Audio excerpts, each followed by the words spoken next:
Hello everyone, welcome back to NPC.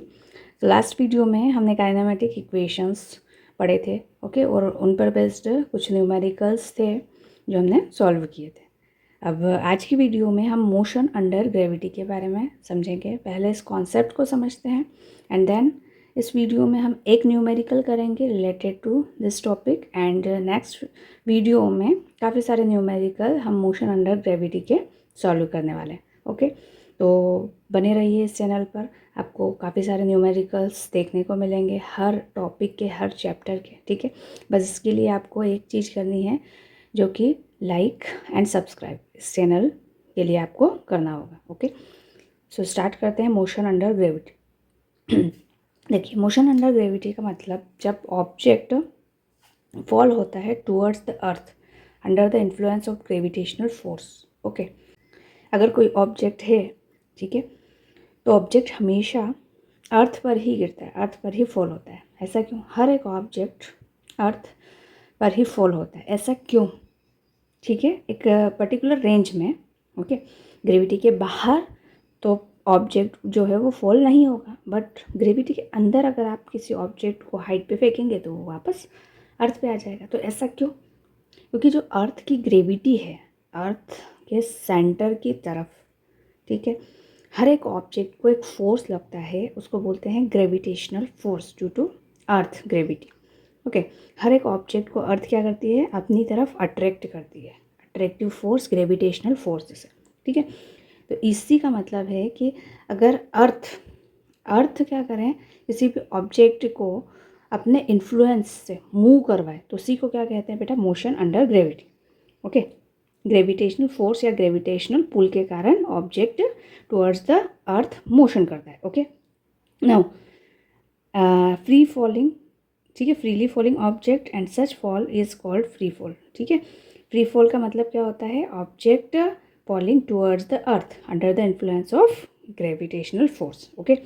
And the acceleration is due to earth gravitational pull is called acceleration due to gravity, ठीक है। Acceleration due to gravity मतलब जिस acceleration से object अर्थ की तरफ, ठीक है, अर्थ की तरफ आ रहा है, उस एक्सेलरेशन को हम एक्सेलरेशन ड्यू टू ग्रेविटी बोलते हैं, ठीक है। इसकी वैल्यू, इसको डिनोट हम जी से करते हैं, स्मॉल जी से, और वैल्यू जो है वो अर्थ की सरफेस पे, अर्थ की सरफेस पे या अर्थ से अगर आप 2, 3, 5 किलोमीटर तक जाएं, 10 किलोमीटर तक भी जाएं, तो क्या होगा? ये वैल्यू कांस्टेंट रहेगी, 9.8 मीटर पर सेकेंड स्क्वायर, ठीक है। लेकिन ज़्यादा हाइट पे जाएंगे तो जी की वैल्यू वेरी करती है, और जी की वैल्यू जो है प्लेस टू प्लेस वेरी करती है। अगर अर्थ पे जी 9.8 मीटर पर सेकेंड है, तो किसी और प्लेनेट पे ये वैल्यू चेंज हो जाएगी, ठीक है। Now it is independent of mass, यहाँ पर इसमें मास का कोई रोल नहीं है, ठीक है। यहाँ जो जी की वैल्यू है वो मास पे डिपेंड नहीं करती है, ओके। नाउ एक और चीज़ मैं बता दूँ, हम ग्रेविटेशन पढ़ेंगे तब और भी आपको डिटेल में पढ़ना मिलेगा कि जो मास है हमारा, ठीक है, मास वेरी नहीं करता है, मास इनवेरिएंट होता है। कहीं पर भी आप इसमें चले जाए, मास सेम रहता है, ठीक है। आपका वेट चेंज होता है, क्योंकि वेट जो है वो mg होता है, और g की वैल्यू अगर चेंज हो गई तो वेट चेंज हो जाएगा, okay. Now equation of motion under gravity. अब अंडर ग्रेविटी में कुछ कुछ ऐसे केसेस होते हैं, ठीक है, ऐसे सिचुएशंस होती है। जैसे first, if particle is thrown vertically upward, अगर हमने पार्टिकल को, ये पार्टिकल है आपका p, अब इसको हमने अपवर्ड डायरेक्शन में थ्रो किया है। अब अपवर्ड डायरेक्शन में थ्रो करने के लिए जो हम वेरिएबल्स यूज़ करेंगे तीनों इक्वेशंस में, वो ध्यान से देखना कि हमेशा g की value towards the centre of earth होती है, ठीक है। इसका मतलब क्या है? g नीचे की तरफ पॉजिटिव होगा, अगर हम ऑब्जेक्ट को ऊपर फेंकेंगे तो g को हमें माइनस लेना पड़ेगा, क्लियर। और एक और चीज़, अगर हम ऑब्जेक्ट को ऊपर थ्रो कर रहे हैं, मतलब अपवर्ड डायरेक्शन के लिए जो वेलोसिटी होगी बेटा वो हम पॉजिटिव लेंगे, ठीक है। डिस्प्लेसमेंट जो है वो भी हम पॉजिटिव लेंगे, एंड डाउनवर्ड डायरेक्शन के लिए velocity negative and displacement negative, ठीक है। जैसे वाई एक्सिस में अपवर्ड के लिए पॉजिटिव और डाउनवर्ड के लिए नेगेटिव, बस उसी तरह से वेलोसिटी और डिस्प्लेसमेंट का खेल, क्लियर। अब ये तीनों इक्वेशन, जब पार्टिकल को हमने थ्रो किया वर्टिकली अपवर्ड, तो तीनों इक्वेशन से v is equal to u plus a t, तो ए के प्लेस पे हमें क्या लिखना है? ए के प्लेस पे हमें क्या लिखना है बेटा? माइनस जी, क्यों? क्योंकि अपवर्ड डायरेक्शन में थ्रो कर रहे हैं, तो जी के लिए हम माइनस लगाएंगे, ओके। तो u minus g t, h is equal to u t plus half AT² होता है, तो यहाँ पे माइनस जी पुट करेंगे तो माइनस हाफ GT² हो जाएगा। As it is third equation V² is equal to U² minus 2GH।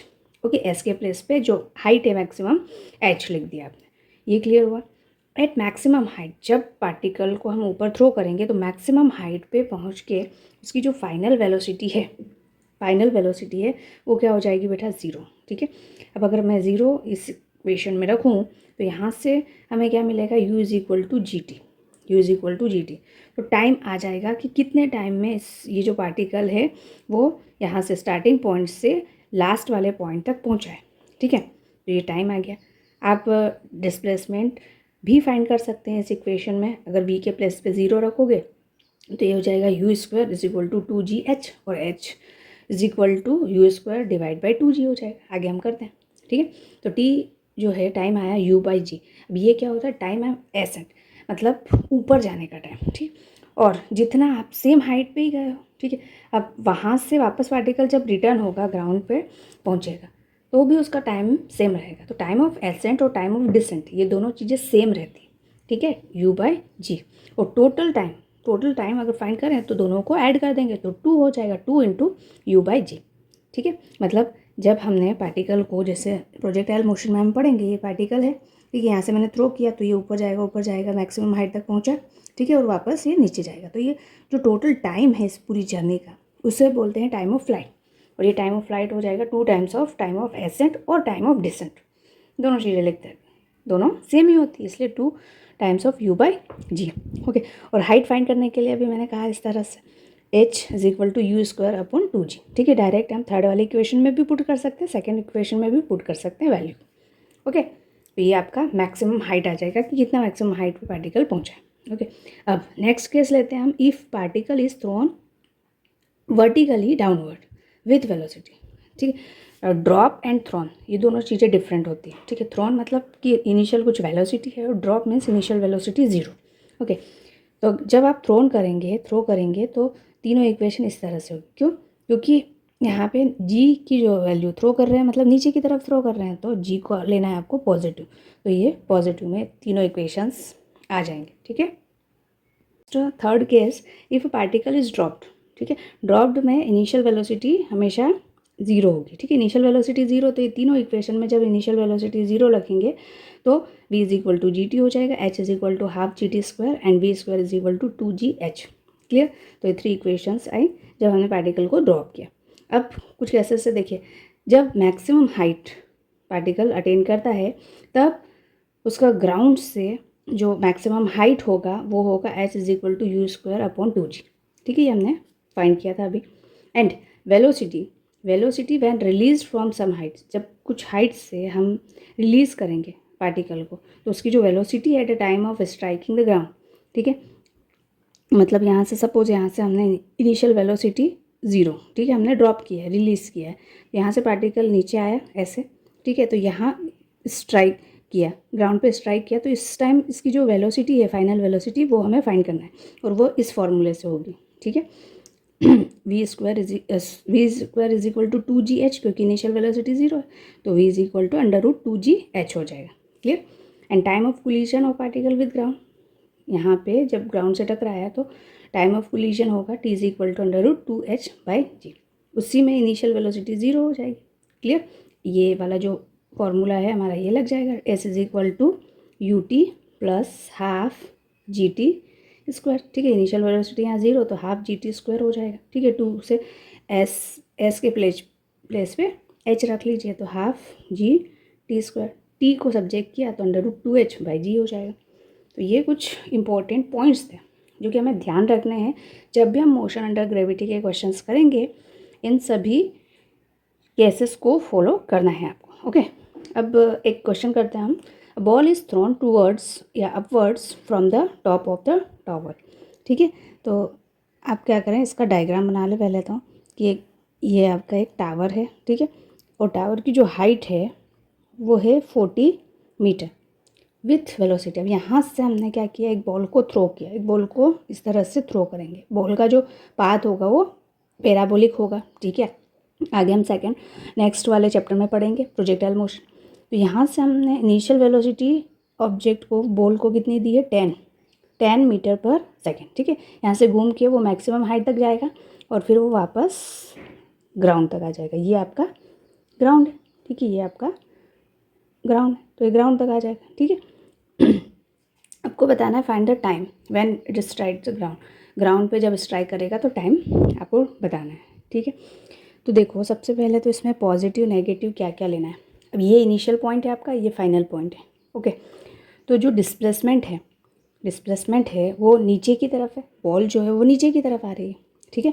तो जो डिस्प्लेसमेंट है एस जो है उसको हमें -h लेना है, डिस्प्लेसमेंट को नेगेटिव लेना है। क्यों? क्योंकि नीचे की तरफ है। इनिशियल वेलोसिटी u है वो ऊपर की तरफ है, तो उससे हमें प्लस लेना है, ठीक है, प्लस लेना है। अब g, यहाँ पे मैंने बॉल को ऊपर की तरफ थ्रो किया है, ओके। तो g की वैल्यू जो है या a की एक्सेलरेशन की वैल्यू वो हो जाएगी -g। क्यों? क्योंकि आप ऑब्जेक्ट को ऊपर की तरफ थ्रो कर रहे हो और ग्रेविटी तो हमेशा नीचे की तरफ लगती है, downward, okay, towards the centre of earth downward लगती है, तो हमें -g लेना होगा, ओके। बस ये आपको साइन कन्वेंशन यूज़ करना है इक्वेशन ऑफ मोशन में, ठीक है।